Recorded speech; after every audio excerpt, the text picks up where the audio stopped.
There are names in history that echo through time, like thunder-fierce warriors, mighty kings, revered prophets. Yet some names, though no less powerful, are often buried beneath the dust of forgotten pages, spoken in hushed tones, or glanced over as footnotes in greater tales. Deborah is one such name. And yet, her story is no less mighty than any crowned ruler or sword-wielding hero. Hers is a flame, steady and unyielding, flickering against the black canvas of despair and silence.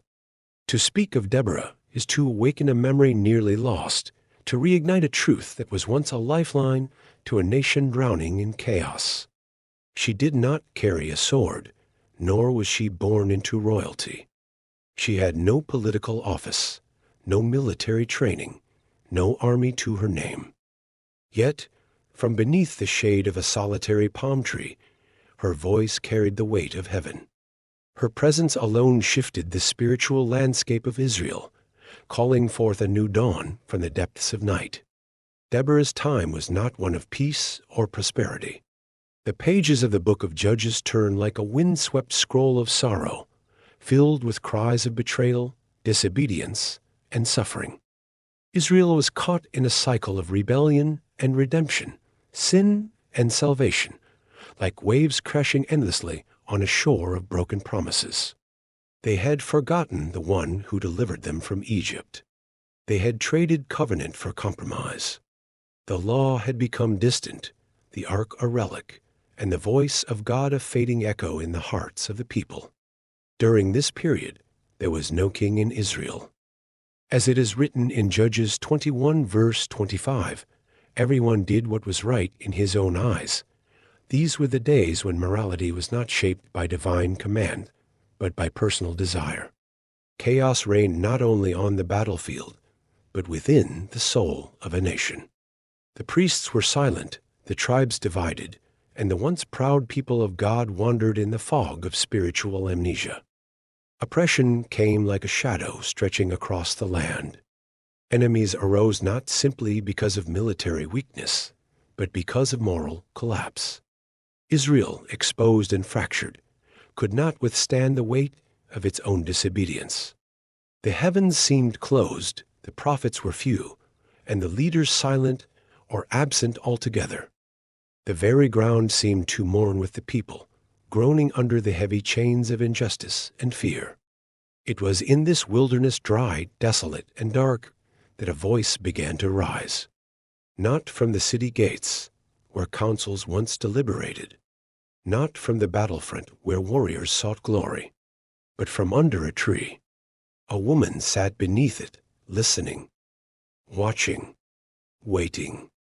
She was not what the people expected, but she was exactly what they needed.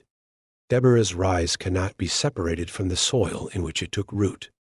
She did not step into her role during a time of national pride or spiritual revival. She emerged during decline, during ruin.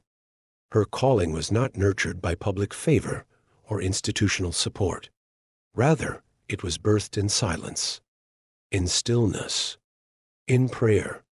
And from that place, she became a voice for the voiceless, a judge for the weary, a prophetess to a people who had forgotten how to hope. This is the untold story of Deborah, the woman who rose when no one else would, the prophetess who heard when others had stopped listening, the leader who guided not with the might of armies, but with the fire of truth. She was chosen not despite her difference, but because of it. She stood as a reminder that when the world forgets, heaven remembers. That when men overlook, God appoints. That when hope seems lost, it often takes the form of the most unexpected vessel. And so we begin, not with the clash of swords or the thunder of hooves, but with a whisper in the wind, a woman beneath a tree, a forgotten flame in the fire, the embers of destiny about to awaken. The silence was not a peaceful one.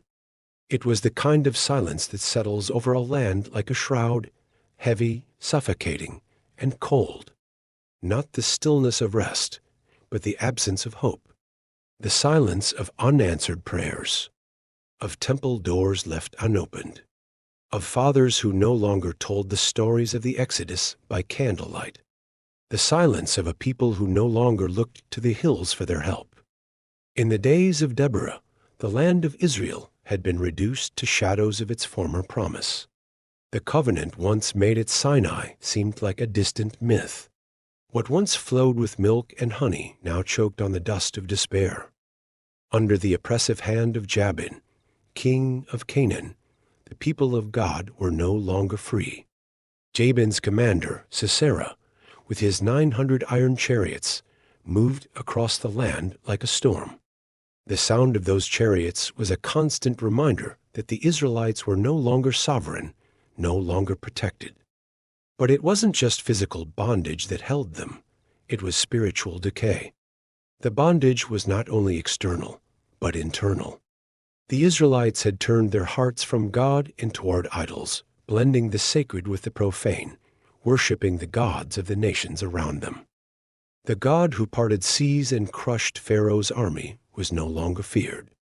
The sacred altars were torn down, and in their place rose shrines to Baal and Asherah. The people, seduced by convenience and culture, forgot the holiness that once set them apart. It is written in Psalm 106, verse 35, "They mingled with the nations and adopted their customs. This was the root of their ruin." Not that the enemy was strong, but that Israel was weak because it had forgotten who it was. The roads that once bustled with trade and song fell silent. Travelers avoided the highways, for they were plagued with danger. The streets became ghost paths, traveled only by the desperate and the damned. Merchants no longer carried goods from town to town. Farmers ceased to plant with hope. The economy collapsed, not merely from war, but from fear. Each home became a fortress, each family a silent island. Judges 5 verse 6 paints the picture clearly. In the days of Shamgar son of Anath, in the days of Jael, the highways were abandoned. Travelers took to winding paths. What once was open and free was now twisted and dark. The people learned to walk with eyes over their shoulders, to whisper rather than speak. Israel was not simply defeated, it was humiliated. The enemy did not need to burn down every house.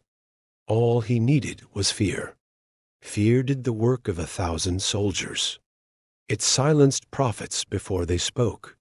It turned strong men into shadows. The men who once sang victory songs after Jericho now sat in corners, their harps silent, their mouths closed. Leaders who once stood before armies now stood behind closed doors. There was no rallying cry, no sounding trumpet. The judges before had waned in their influence. The priests grew quiet, the elders passive. What was once a theocratic nation had now become a tribal collection of fear-stricken survivors. The 12 tribes stood as fractured branches of a tree whose root system had dried. And this silence, this aching, relentless silence, was more dangerous than any Canaanite army. It was the silence of surrender, not the surrender of swords, but of the soul, the kind that eats away at identity until a people no longer remember who they were made to be. Yet even in this, there was something holy beginning to stir, because history shows that silence is never the end of the story. Silence is the soil in which God plants deliverance. And though no one could yet hear it, the cry was beginning to rise. Scripture tells us in Judges 4 verse 3, because he had 900 chariots fitted with iron and had cruelly oppressed the Israelites for 20 years, they cried to the Lord for help. It was not a polished prayer. It was not a planned fast. It was not the kind of intercession that fills temple courts with reverence. It was the cry of the broken, the cry of the tired, the cry that escapes before words even form, the kind of cry heaven always hears. This was the cry that broke the silence, that pierced through the canopy of fear and pride and rebellion.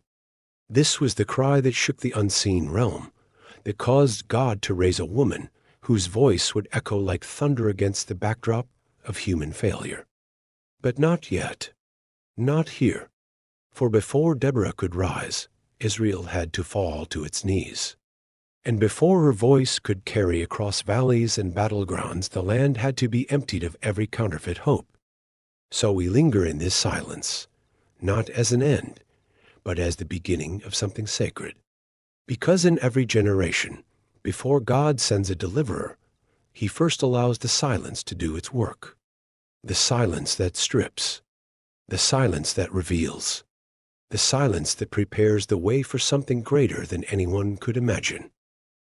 Amidst the collapse of moral order and the grip of enemy rule, there stood one place where people still came, not to escape, but to hear, not to barter goods, but to seek wisdom, not to wage war, but to discover the truth. It was not a palace, nor a temple, nor a fortified tower. It was a tree, a single palm, rooted in the rocky soil between Ramah and Bethel, standing tall on the hills of Ephraim. There a woman waited, and not just any woman, Deborah. She did not shout commands or wield weapons. Her authority was not measured in troops or territories. It was measured in clarity, in discernment, in the sacred weight of divine utterance. Under that palm tree, she judged Israel, not with vengeance, but with vision. Not by decree of man, but by the counsel of the Almighty. To call Deborah a judge is to invoke an ancient office, but to call her a prophetess is to acknowledge something even deeper. In a time when the heavens had grown quiet, she heard. In a generation where men had lost their voice, she spoke. Her presence beneath the tree was not a passive one. It was priestly, prophetic, just, and rare. There is something profound in the image of her sitting beneath that palm.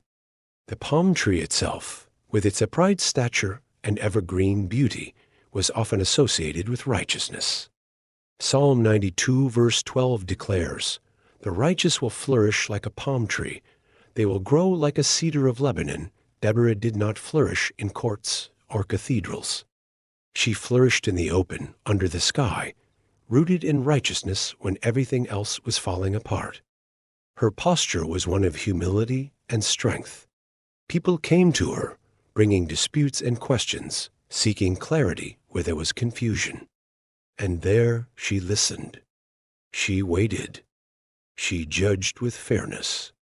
Her justice did not rise from political manipulation or bribes, but from divine insight. There was no corruption in her hands, only counsel. She lived her ministry in the in-between, not isolated in a temple, nor swallowed by the clamor of cities. The palm tree marked a middle ground, accessible to the commoner and the noble, a meeting place for tribes and travelers. It was a space of gathering, and through her, a space of gathering back to God. Her role was unprecedented. She was not the wife of a king, nor the daughter of a priest. The text refers to her as Deborah, a prophetess, the wife of Lapidoth in Judges 4 verse 4.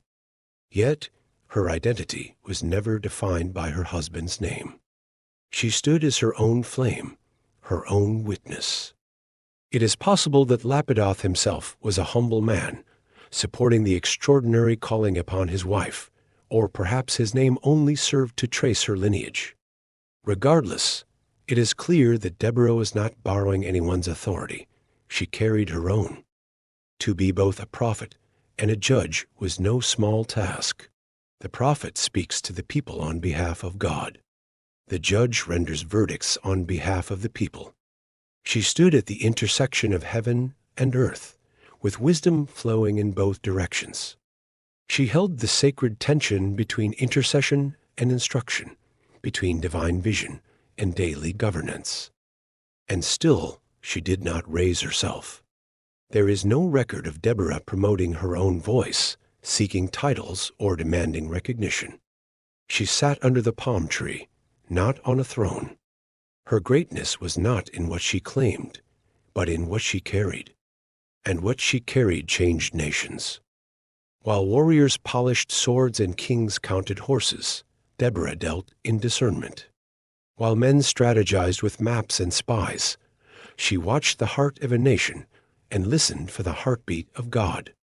While others retreated into fear or ambition, she remained in stillness until stillness became the loudest sound in Israel.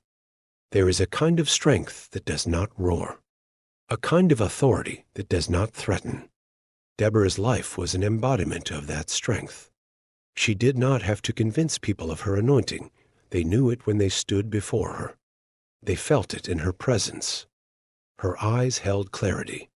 Her words held weight. Her judgments carried peace, even when they were hard to hear.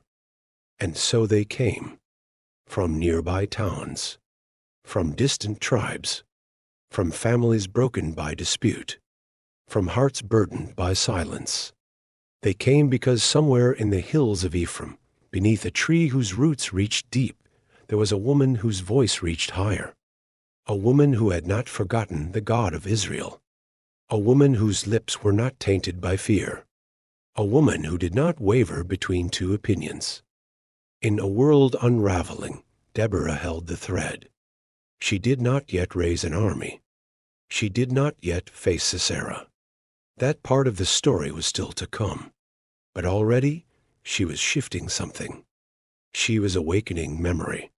She was restoring trust. She was reminding a nation that divine authority does not always come from the obvious places. Sometimes it waits beneath a tree.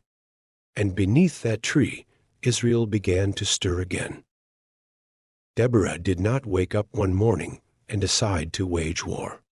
She was not stirred by personal ambition or a hunger for conquest.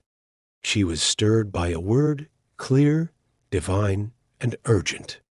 It came not from the cry of the people, but from the mouth of God. The stillness that defined her ministry beneath the palm tree was suddenly interrupted by a call that would shape the course of history.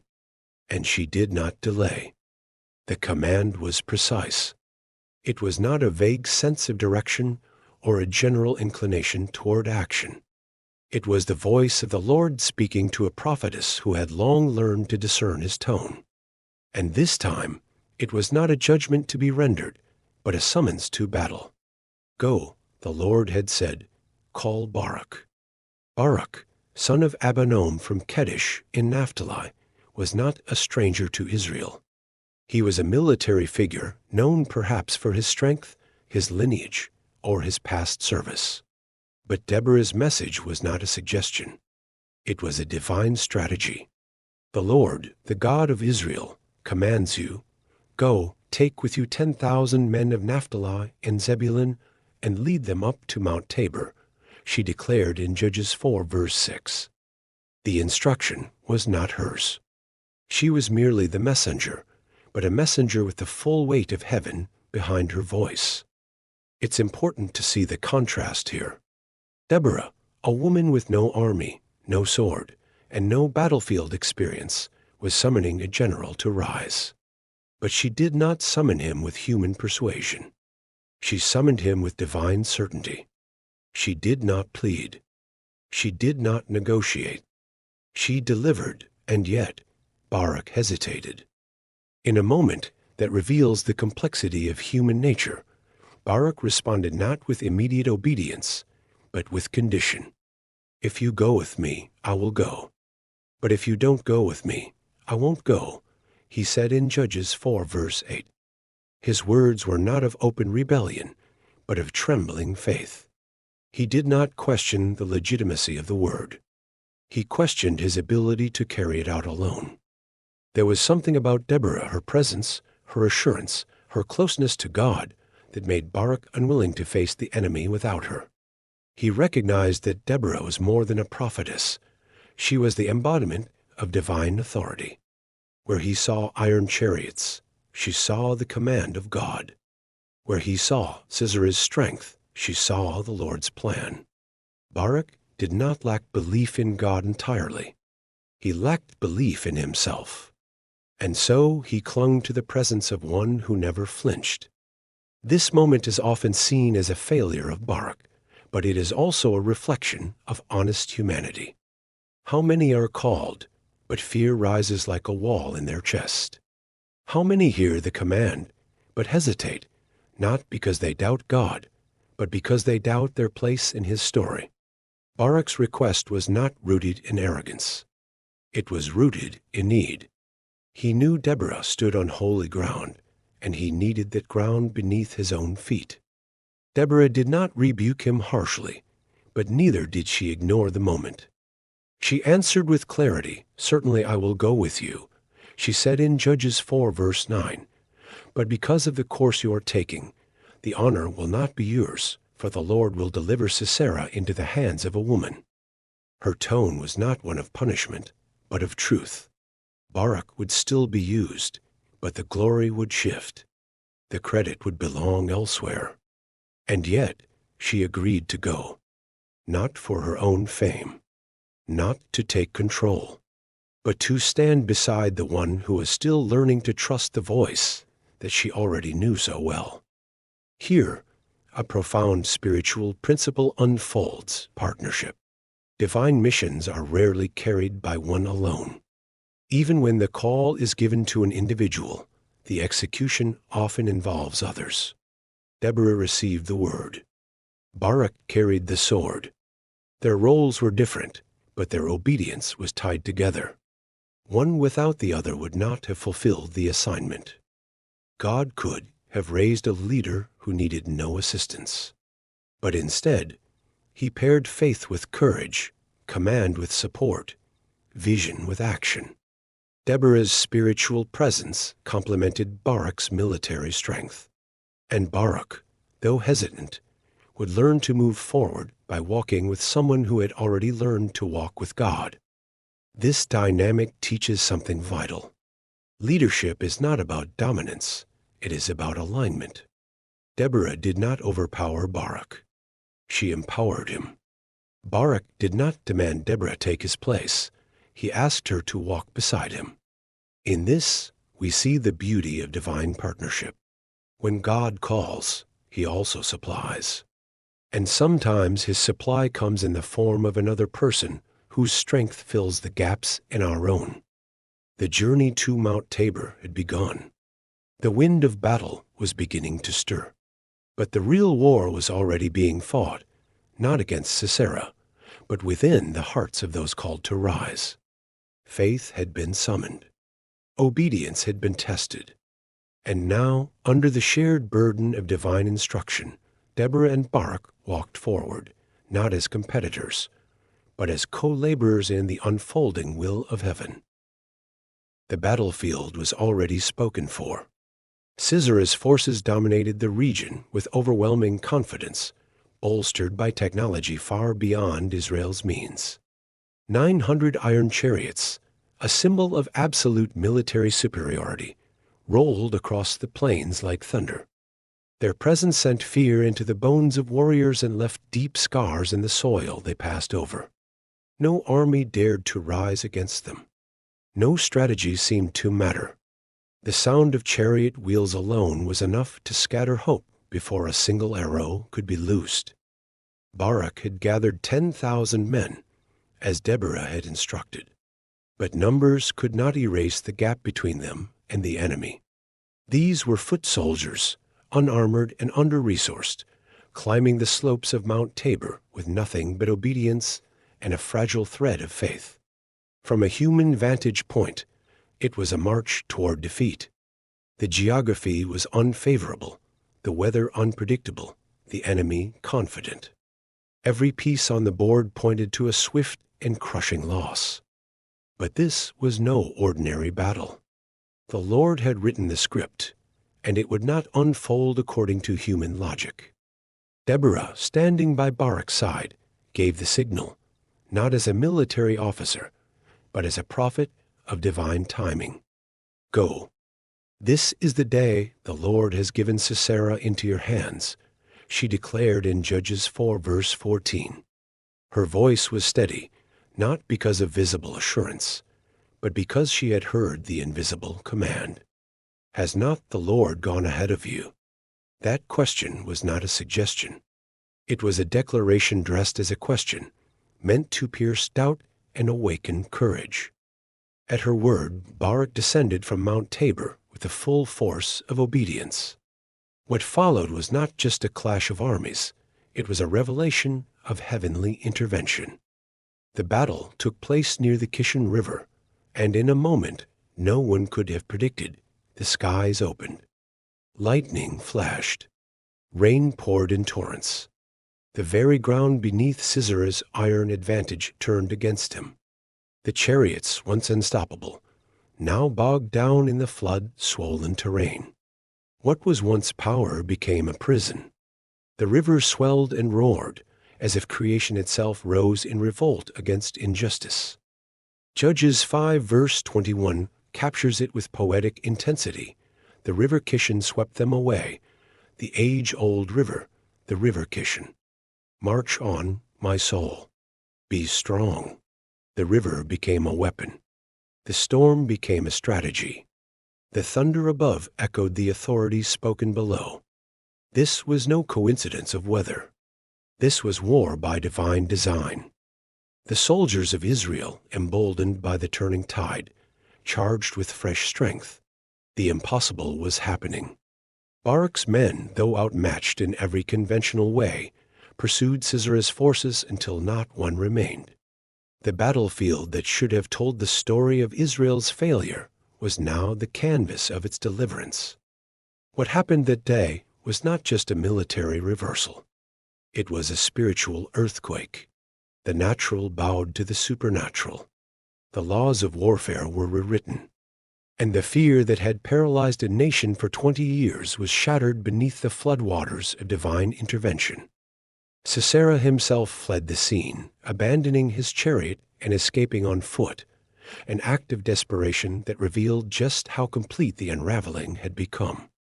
The commander of 900 iron chariots reduced to a man running alone. The symbol of invincibility, now stripped of armor and pride. The contrast could not be more profound. This victory was never about Israel's strength. It was about God's sovereignty.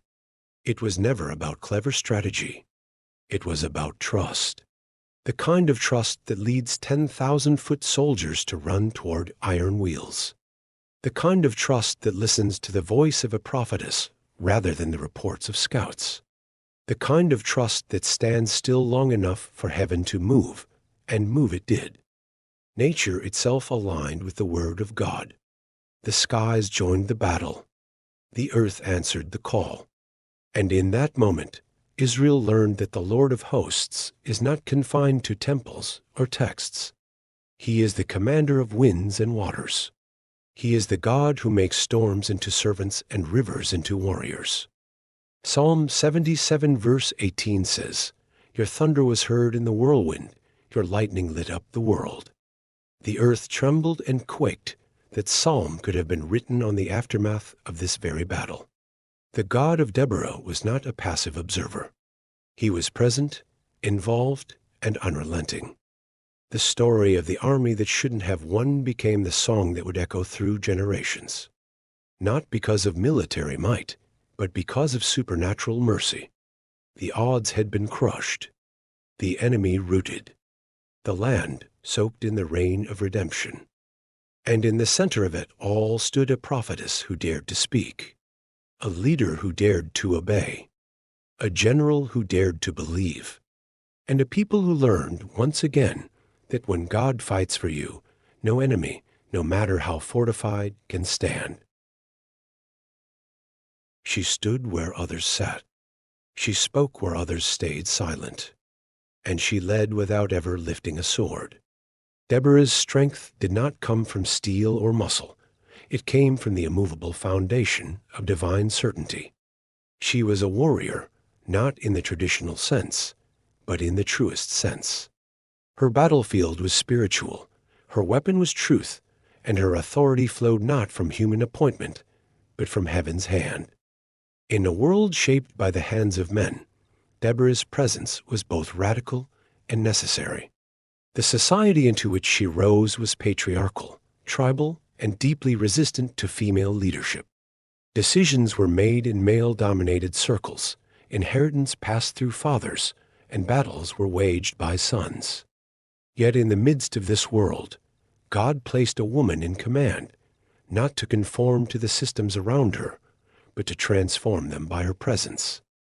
She did not wear armor, yet she stood at the center of a war that would change Israel's future. Her voice was sharper than any sword, because it cut through doubt, fear, and complacency. Deborah's authority was not just heard, it was felt. She carried a weight of conviction that could not be ignored. When she spoke, men moved. When she declared, nations shifted. When she prophesied, the earth responded. This was no accident. Deborah was not chosen in spite of her womanhood. She was chosen through it. Her identity was not a barrier to God's calling. It was the very vessel through which he chose to work. Her femininity did not weaken her mission. It defined the way her mission would be carried out. And in doing so, she became a living challenge to every system that sought to define power by physical strength alone. She walked into a space where leadership was reserved, not by gifting, but by gender. And she shattered that mold without raising her voice in protest, only in prophecy. She did not demand the right to lead. She simply obeyed the one who had already given it. Her authority did not need to announce itself. It was evident in the fruit of her faithfulness. Deborah's courage was not brash or theatrical. It was quiet, steady, and deeply rooted. It was the kind of courage that listens long before it speaks. That waits in stillness until the moment is right. That trusts the invisible far more than the visible. It was not impulsive. It was prophetic. Her trust in God was unwavering, not because she never faced doubt, but because she knew whom she served. When she called Barak to battle, she did so with a clarity that left no room for question. When she stood on the mountain's edge, watching iron chariots approach, she did not flinch.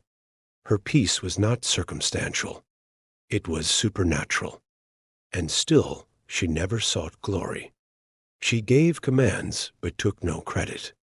She led a nation, but never claimed a throne. Even when Barak deferred to her in battle, she did not exploit his fear.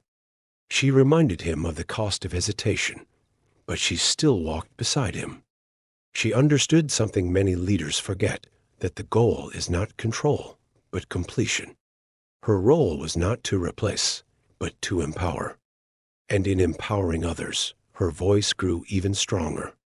Deborah's legacy is a reminder that strength has never been confined to the battlefield, that leadership is not proven by how loud you speak or how many follow, but by how deeply you listen and how faithfully you move. She was not seen with a blade in her hand, but every word she spoke sliced through apathy, like fire through dry grass. Her prophecies ignited courage. Her presence anchored a generation. Her example rewrote the rules. To those who feel disqualified because of gender, background, age, or obscurity, Deborah's life stands as a declaration. God does not measure by the standards of man.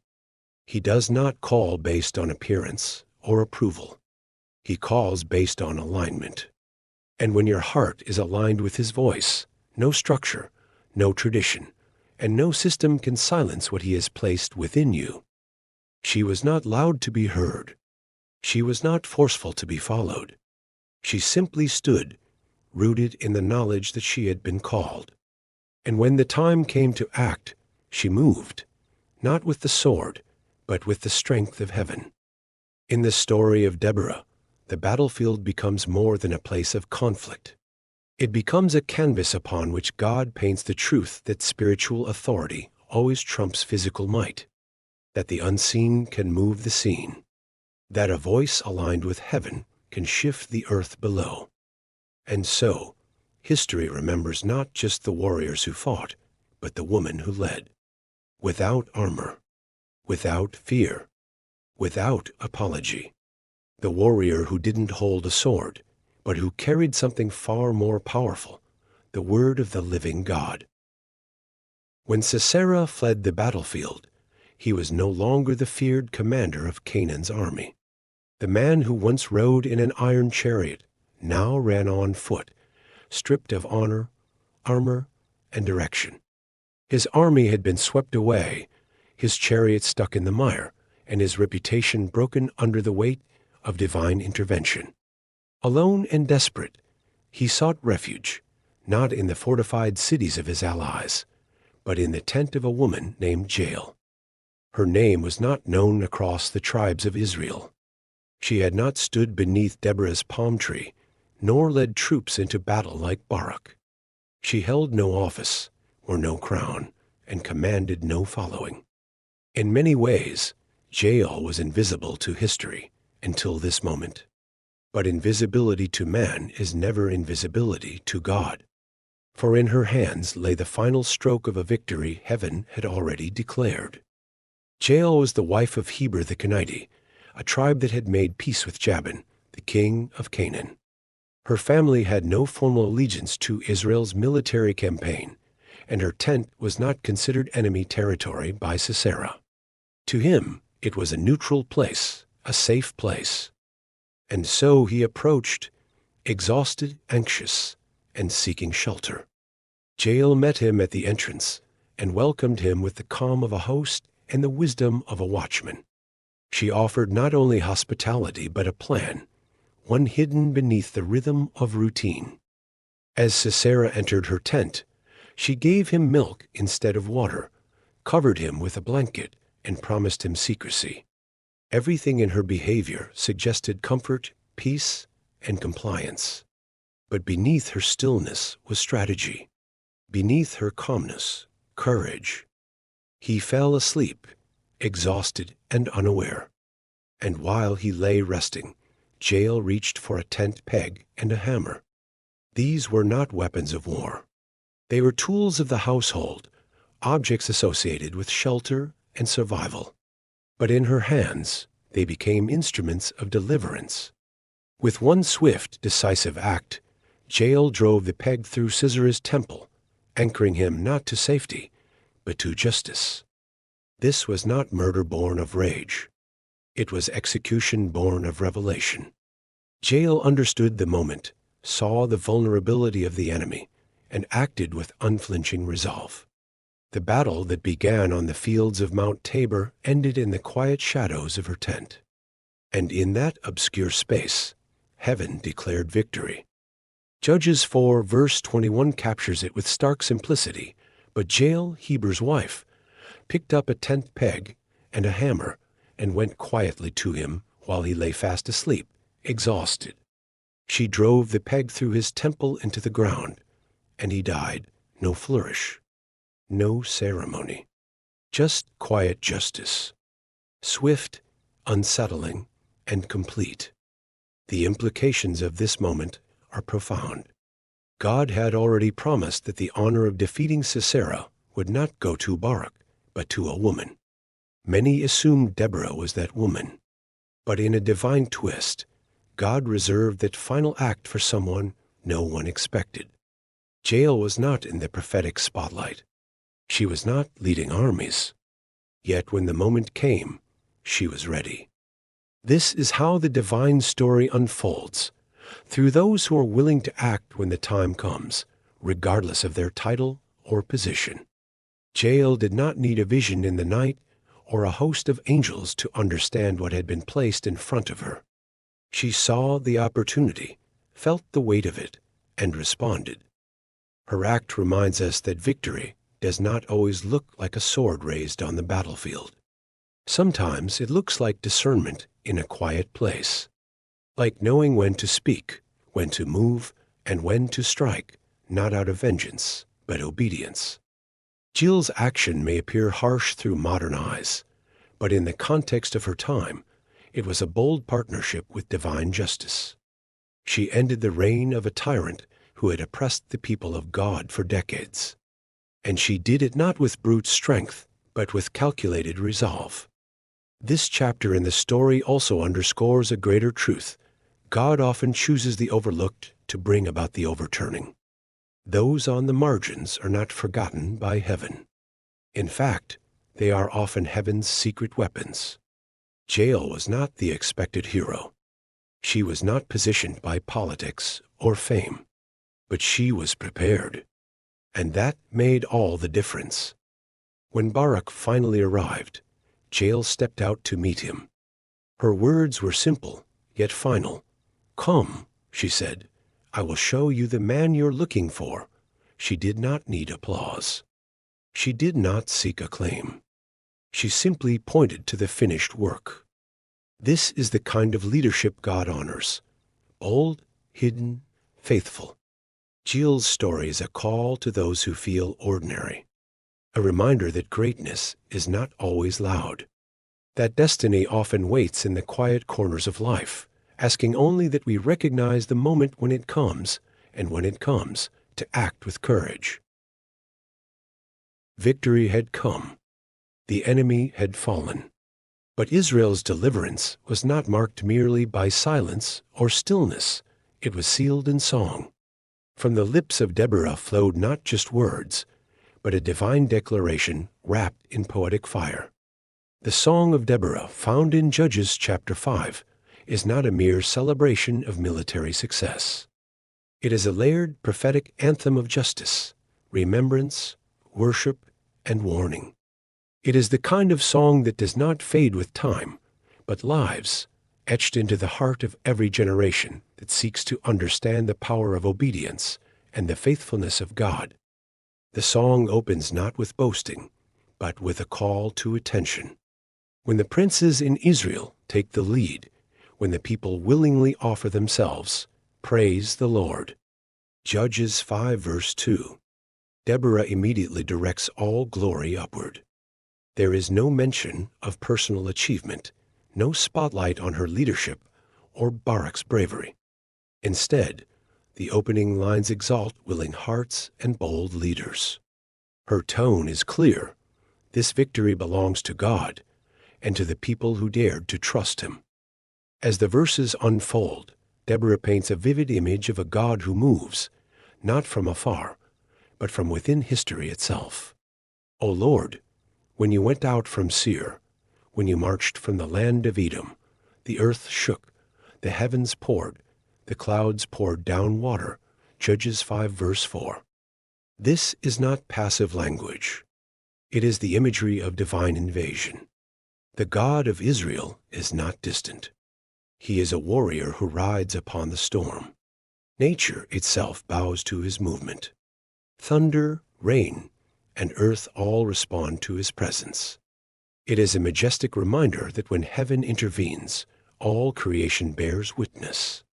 The song is filled with contrast between those who rose and those who remained. Deborah honors the tribes that stepped forward. From Ephraim they came, whose roots were in Amalek. From Zebulun, those who bear a commander's staff. The princes of Issachar were with Deborah, Judges 5 verses 14 to 15. Yet she does not shy away from naming those who stayed behind.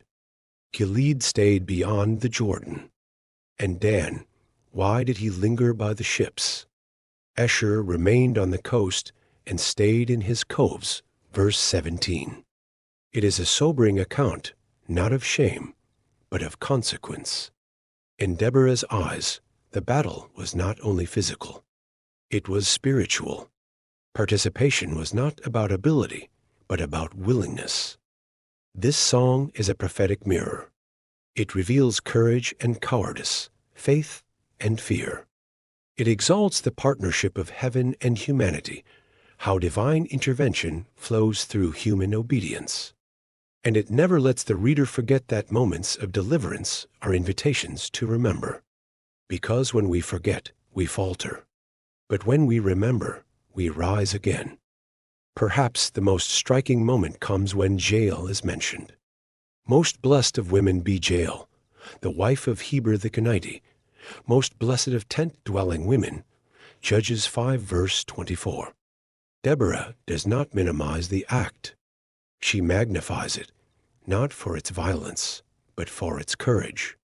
Jael, acting outside the structures of power, stepped into a moment of destiny. Deborah, in her song, crowns her with honor. It is an affirmation that heroism is not about position, it is about response.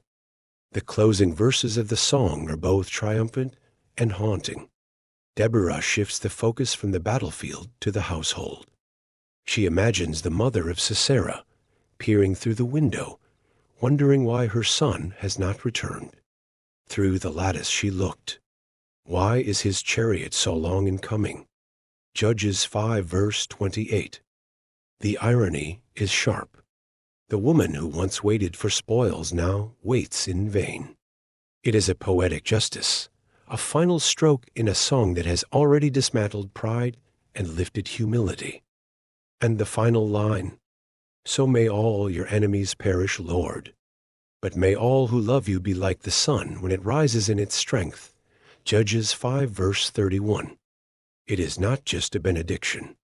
It is a declaration of identity. To love God is to shine. To follow him is to rise with strength, not borrowed, but birthed from obedience. This song, though ancient, speaks to every generation. It reminds us that worship is not just for after the battle. It is a weapon within it. To sing in the face of fear is an act of war. To remember in the midst of chaos is an act of resistance. Deborah's song is more than a poetic victory lap. It is a prophetic weapon, striking at forgetfulness, doubt, and pride. In modern worship, the echoes of this song still resound. When voices lift in praise despite the storm, when hands rise in surrender instead of control, when faith sings louder than fear, Deborah's spirit lives on. The battlefield may have changed, but the weapon has not. The song is still the same. Worship in the face of war. Praise in the midst of pressure. Celebration, not just as response, but as prophecy. Deborah's legacy is sealed not just in what she did, but in what she sang. And as long as there are battles to be fought, voices to be raised, and hearts to be stirred, her song will never be silenced. Long after the storm had settled over the Kishon, after the bodies had been buried and the songs of victory faded into ordinary days, the impact of Deborah's life remained. Her leadership was not a moment, it was a movement. It did not end with a battle. It began with obedience. And though history records her within a few chapters, heaven has engraved her legacy across generations. Deborah's story did not require length to carry weight. In the brief pages of Judges, her influence reshaped a nation.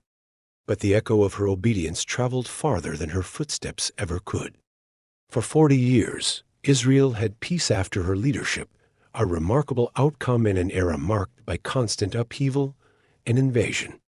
Peace, not just in the absence of war, but in the restoration of justice, the reestablishment of order, and the renewal of identity. The people remembered who they were because one woman remembered who God was. Her legacy is not confined to the annals of religious tradition or confined to theological study. It is alive in every individual who senses a call that doesn't match the expectations of their surroundings. In every person who has been told they don't fit the mold, who wonders whether their voice matters or whether quiet faithfulness can still shake the foundations of the world, Deborah speaks. She speaks to the issue of gender, not by campaigning for rights, but by living in the fullness of her calling. She did not try to become a man to lead in a man's world. She stood as she was, appointed by God, answering to his authority, shaped by his voice. Her story is not a political argument.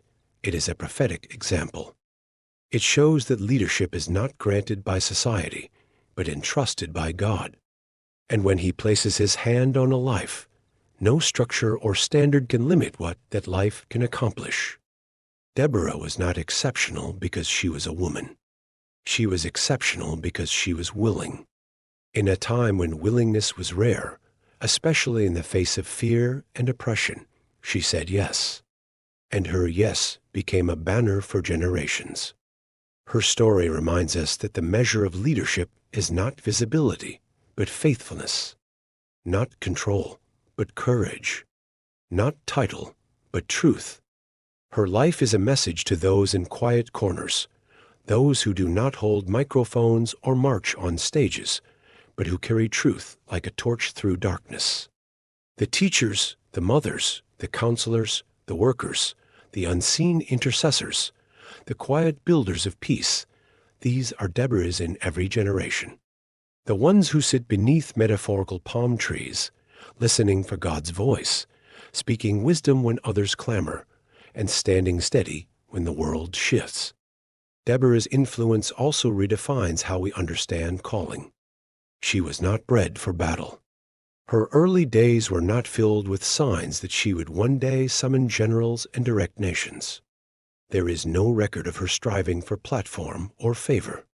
She simply grew roots, deep ones. And when the time came, she stood. Her calling was not loud at first. It emerged through faithfulness, through discernment, through hidden years beneath a tree. It teaches us that callings are often cultivated in obscurity before they are revealed in clarity. Her leadership was marked not by dominance, but by discernment. She did not rally Israel through intimidation, but through invitation. She called the nation not to follow her, but to follow God. Her decisions reflected wisdom, not just knowledge.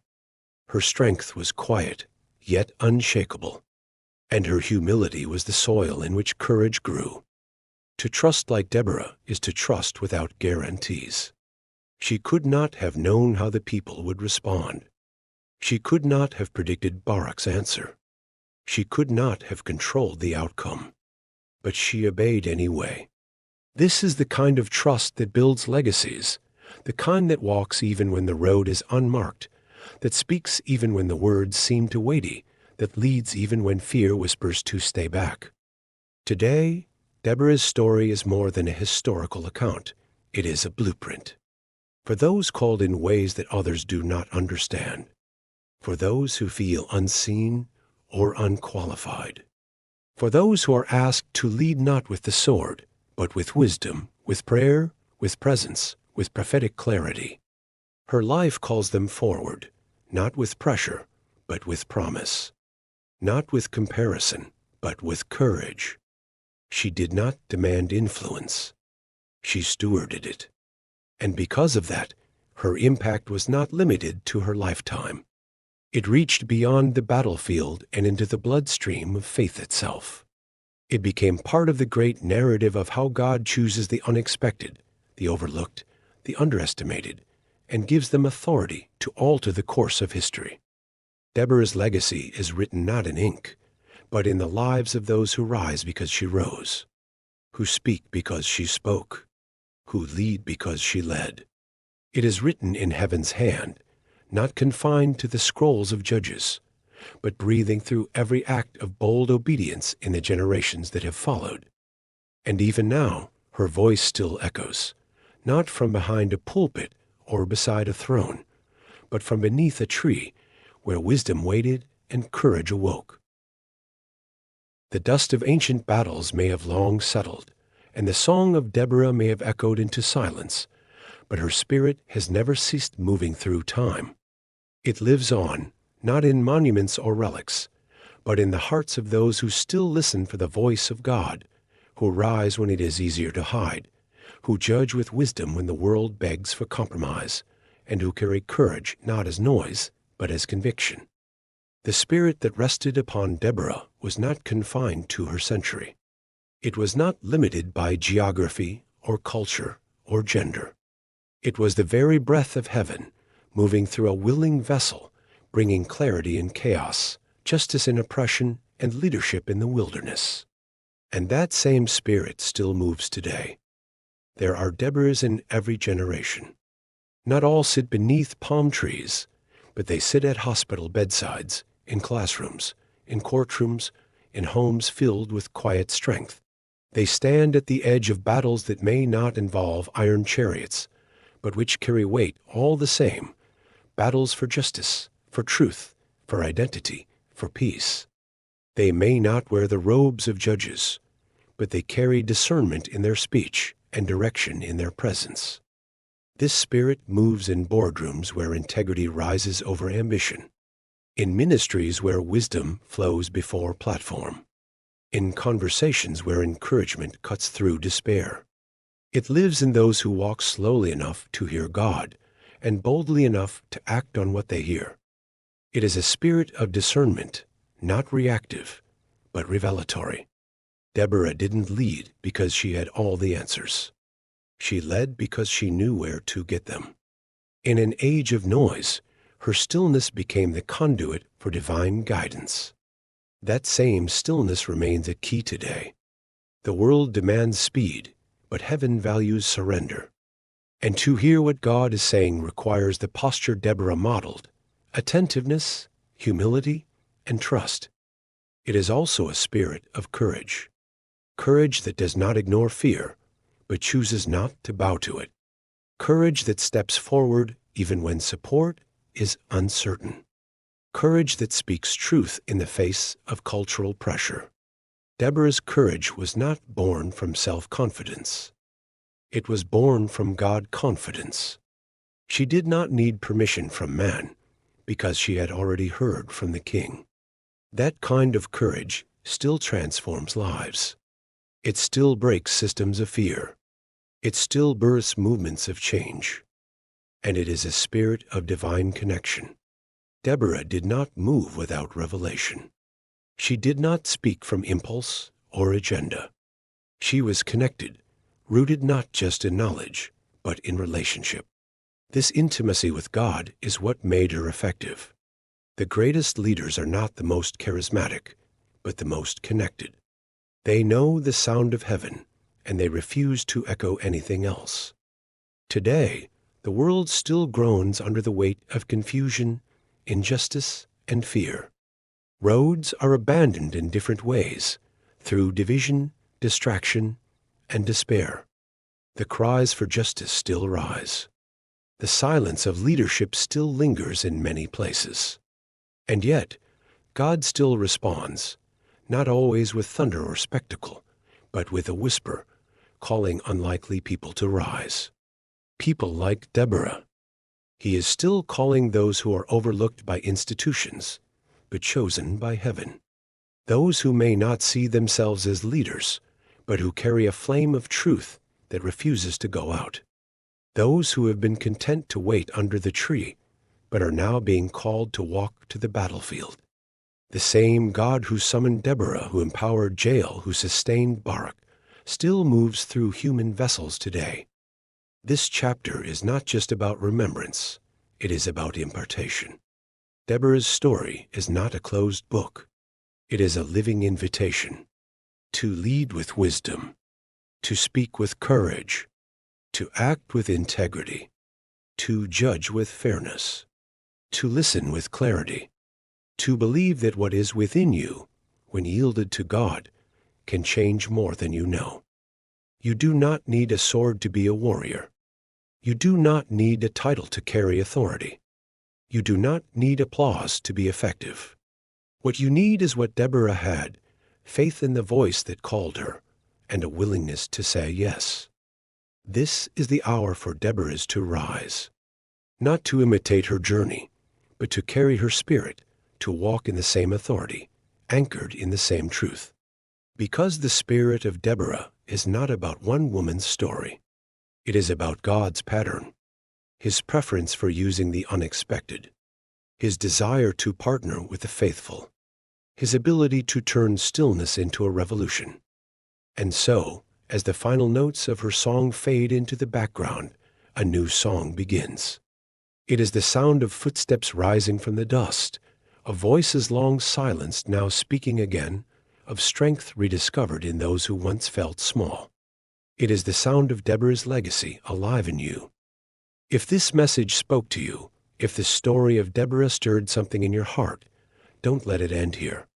Subscribe to the channel so you never miss a word that might be meant just for you. Like this video if it encouraged you. Leave a comment and share what part of Deborah's journey inspired you the most. And most importantly, share this message with someone you love, a friend, a family member, someone who might need to be reminded that they too are called to rise. Let the spirit of Deborah move through you. Until next time, stay strong, stay faithful, and never forget that your voice matters.